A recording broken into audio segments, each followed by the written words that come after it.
On the trad mishandling of Vatican II, Part 1, the Pope and the Liturgy.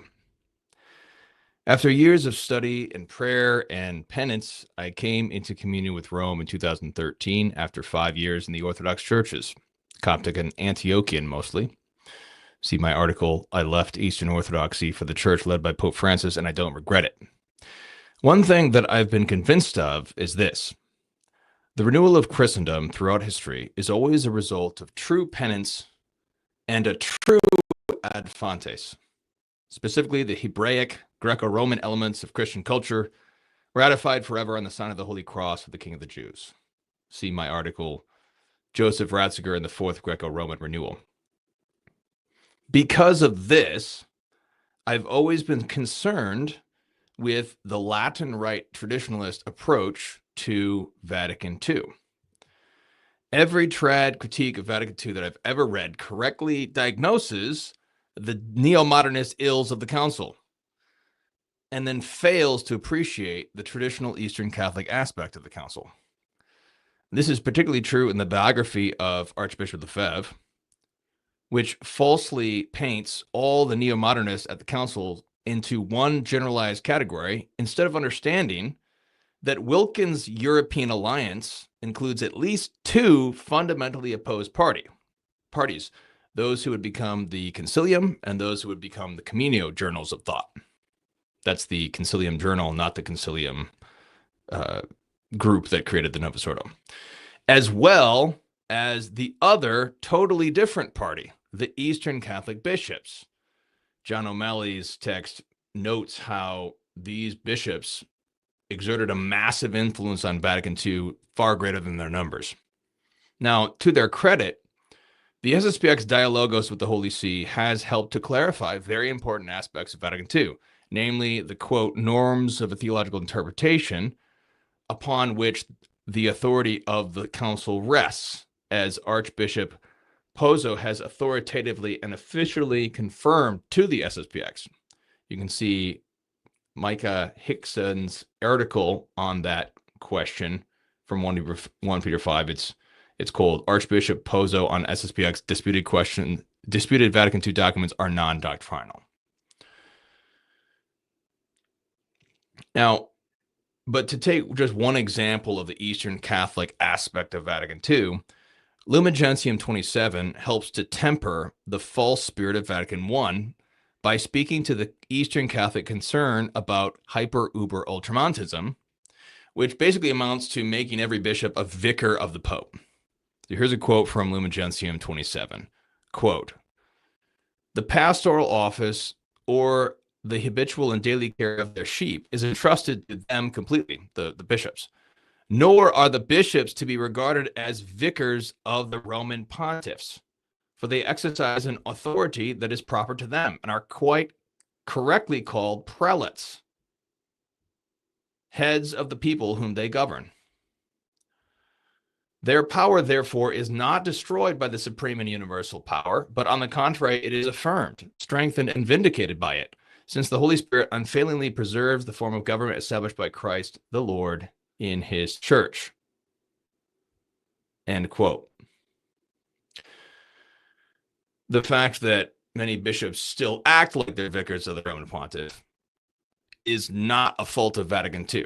It's a fault of this false spirit of Vatican I, since Vatican II directly condemns that very thing. Now, moreover, Orientalium Ecclesiarum, along with a critical text from the New Catechism, which we'll discuss later, creates the moral framework which undercuts the pre-Vatican II neo-scholastic reductionism, which, together with hyper-uber-ultramontanism, formed the entire framework of the new iconoclasm that we oppose as trads, all of which existed before Vatican II was dreamed up by Pope St. John the 23rd. So these texts from Vatican II form a critical solution to our problems with the new iconoclasm.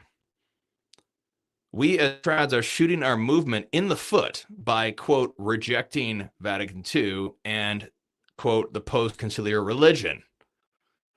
The pre-Vatican II Church created the potency for the Novus Ordo Missae by establishing the presuppositions upon which the new iconoclasm rests. In other words, the exercise of papal authority over the liturgy during the period of the false spirit of Vatican I, that is 1870 to 1962, was already the new iconoclasm in potentia. For example, Pius X's overhaul of the Roman breviary, which was absolutely unprecedented.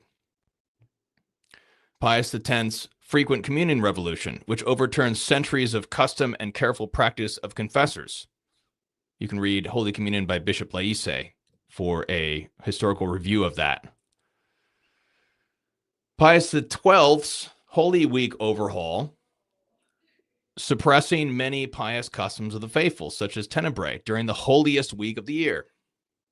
Not to mention Pope Urban VIII's earlier attack on the breviary hymns, universally condemned, as Fortescue says, noted in Elquin Reed's book, Organic Development. If these actions were merely the Bishop of Rome governing the liturgy of his own diocese, this would indeed be a violent iconoclasm, but it would be very minimal.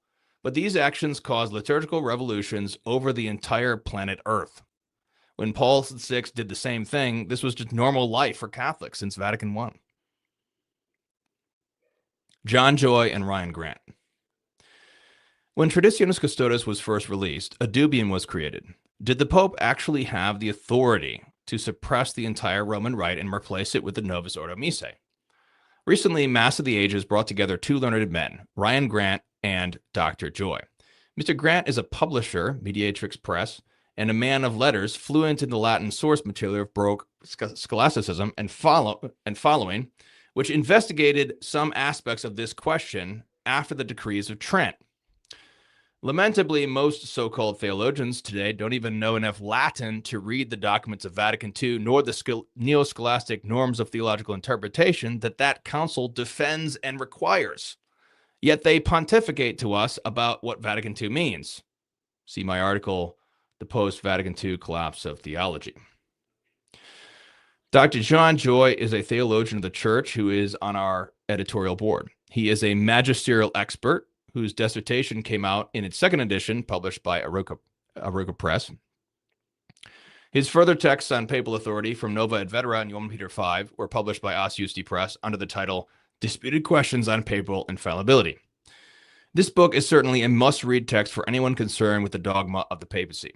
Now, side note, speaking of Mass of the Ages, you need to know about their new film project, God Bread, which is an important aspect of true Eucharistic revival. This movie is really exciting. It's going to be, I think it's going to be a huge point of an actual Eucharistic revival, not only inside and outside the church. This movie is going to be great. So please go to godbread.com and donate to help this extremely important project for the church and the trad movement. Mass of the Ages is one of our founding partners in the Crusade of Eucharistic Reparation, 1peter5.com/crusade. Okay, now, continuing on our topic, as I said, Mass of the Ages brought together Mr. Grant and Dr. Joy to discuss the following dubia. Quote, does the Pope have the authority to suppress the Latin Mass completely and replace it with the Novus Ordo Missae? Or is this act ultra vires? Now, if you watch this conversation on the Mass of the Ages YouTube channel, notice the source material that Dr. John Joy calls upon to support his position that, yes, this action is ultra vires. This would be the position of 1 Peter 5. This is the position that we promote, papal minimalism. What's the source material? He calls upon Vatican II and the New Catechism to support his thesis. Dr. John Joy agrees that the creation of, quote, new rites, the phrase from Mediator Dei, is entirely within the papal authority, and thus, in theory, the creation of the Novus Ordo Missae is per se not ultra vires. Or at least this position is difficult to argue with the authoritative sources in the tradition.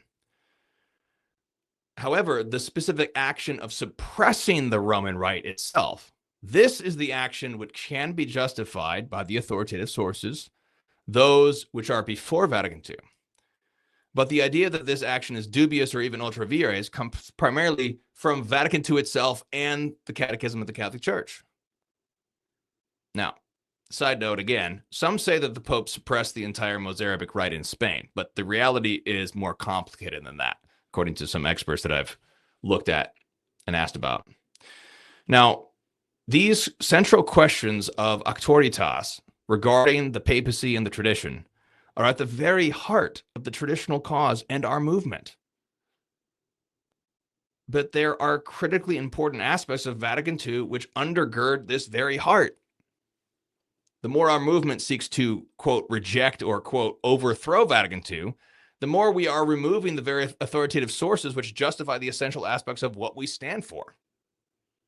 This is why our editorial standards at 1 Peter 5 are very high with regard to writings on Vatican II. So this is, here's a quote from our editorial guidelines. Quote, Vatican II at 60. 2022 marked 60 years since the opening of Vatican II. Once we delve deeper into the clericalism and ultramontanism that already existed, then we can properly understand what happened at Vatican II. Many trad critiques of Vatican II fail to take this into account. Into this deeper analysis, the council failed to distinguish the many layers of meaning from the various players. These are some of the players that we've discussed in this article. Submissions in this category must first read and review the pre- and post-Vatican II decline and collapse of theology, and then understand better the historical context of the council as a post-war event. We particularly wish to promote the high standards set by the studies of Curwen, John Curwen, his two books, Avant-Garde Theological Generation, and the Nouvelle Théologie Response, or the Thomistic Response to the Nouvelle Théologie, Henry Sears' book, The Phoenix for the Ashes, David Wemhoff's book about the CIA and Vatican II, and also all of Bishop Schneider's work.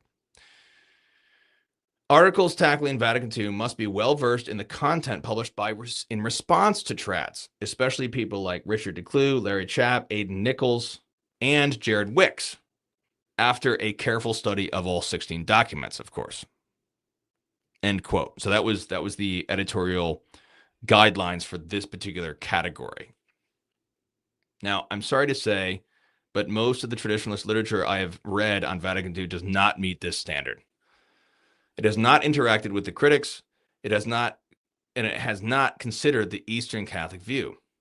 Even worse, the meme critiques of Vatican II betray their ignorance that they haven't even read the documents that they critique.